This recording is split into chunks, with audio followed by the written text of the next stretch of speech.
title of the talk is Doing More with Our Data at DoSomething.org.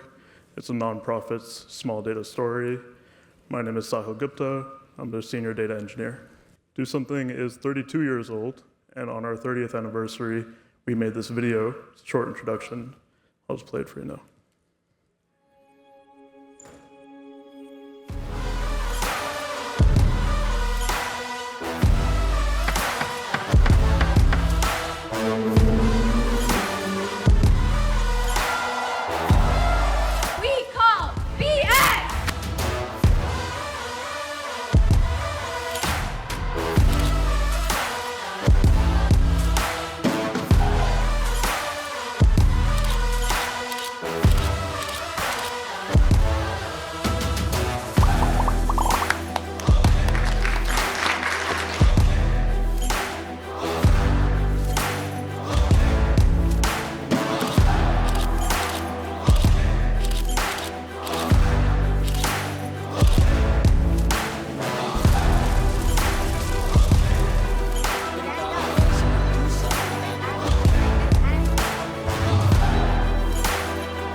So DoSomething has gone through many evolutions. You may remember us from the MTV era if you were a teenager at that time.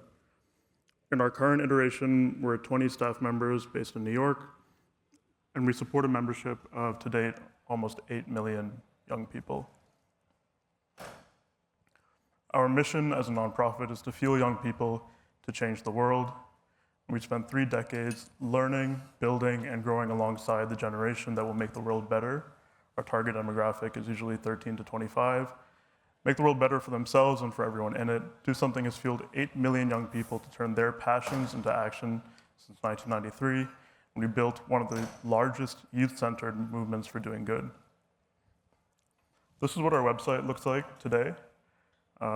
You'll see a volunteer opportunity with a call to action highlighted.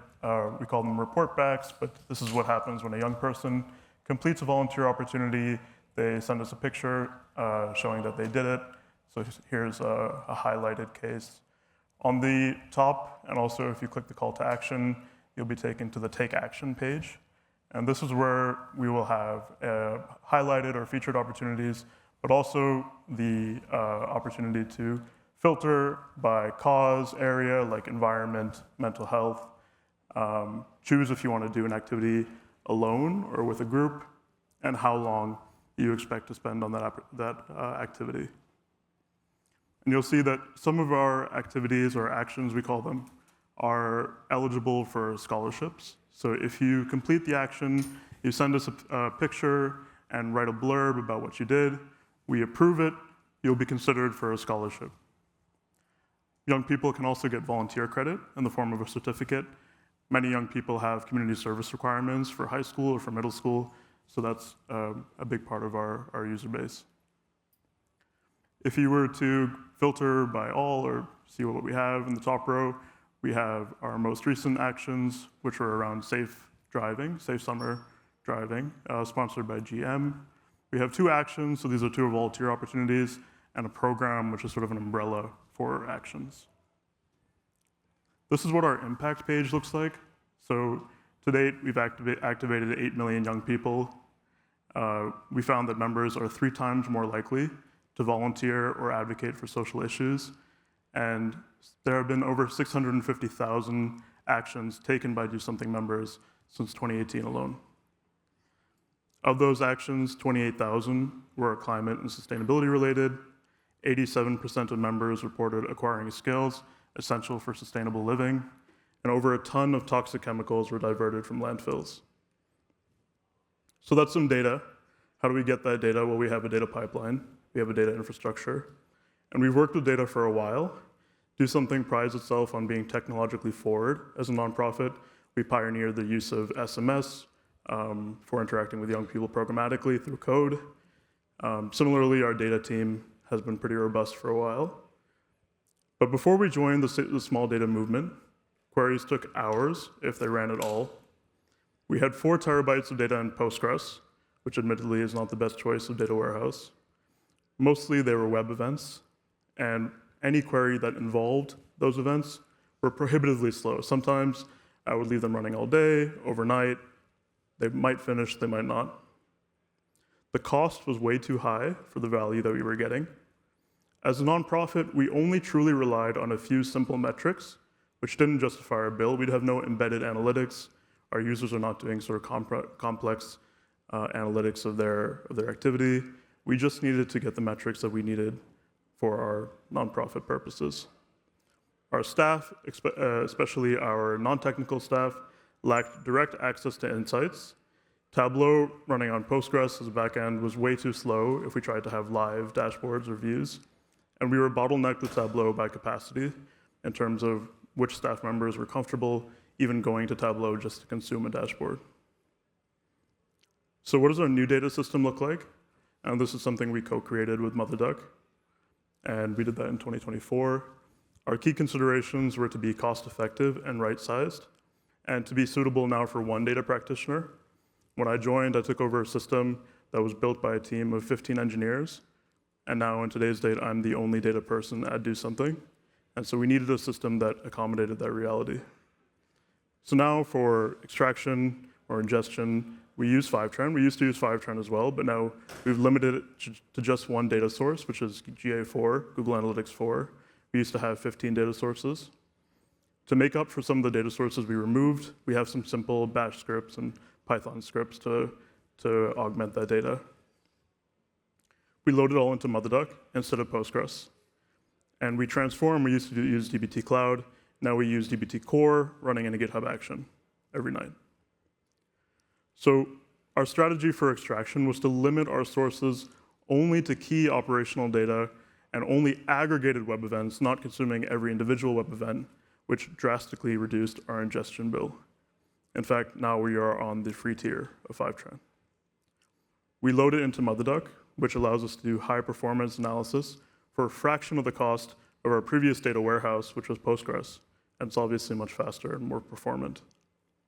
And our transformations now happen in GitHub Actions.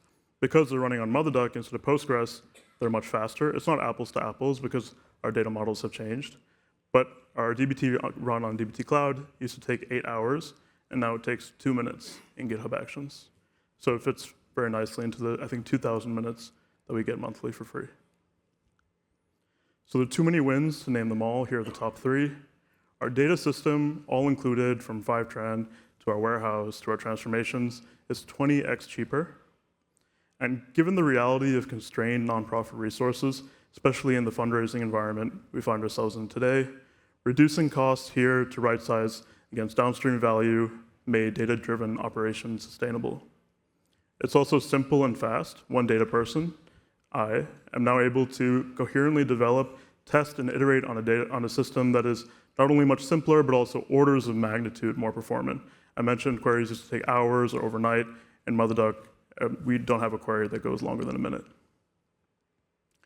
A surprising one, but a powerful one, is that the accessibility of our data has increased.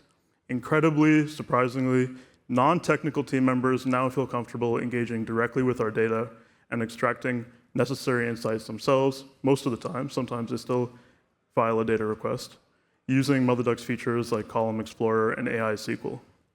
And that's something that has been a game changer for us.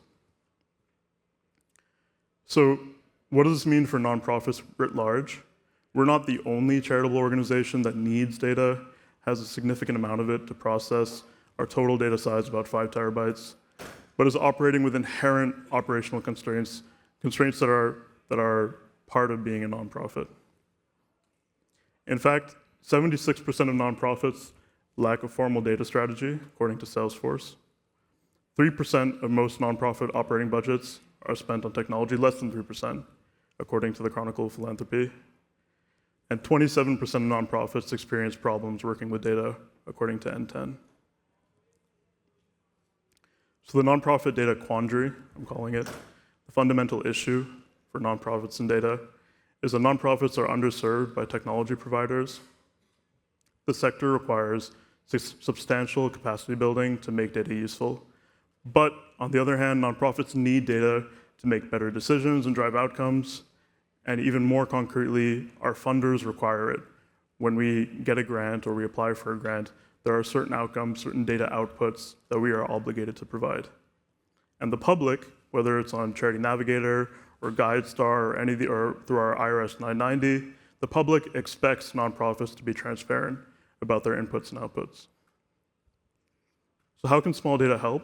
Well, we can right-size our data practices by only collecting what we need. So instead of collecting every web event, collect aggregated web events, transform data using open source tools so that we are sort of not locked in, and we can leverage free usage. Leverage tools with the best price to performance, namely MotherDuck in this case. Set realistic expectations for data freshness and metric complexity. As a nonprofit, daily refreshes for reports is more than enough, and trying to bake in real-time data analytics would have caused the system to be much more complex. And in general, keeping things simple, flexible, and small. How can you help? Technology providers in the room. Philanthropy isn't just about money. Charitable organizations like nonprofits and foundations have unique constraints, that's true, including not having huge budgets for technology, but we also have powerful proximity to impact, which can help you have the impact that might help you better achieve your mission, help you have improved public perception, or whatever it may be. So my plea, what I'm advocating for, why I'm here today, is I would like you to reach out to organizations, nonprofit organizations, doing work that aligns with you. You don't need to do mass cold outreach. Find targeted nonprofits that align with your for-profit mission. Understand their unique data nuances and needs. Find powerful collaborations and solutions just like we have with MotherDuck. And lastly, offer nonprofit pricing. So that's how DoSomething and nonprofits in general with small data can have even bigger impact. Thank you.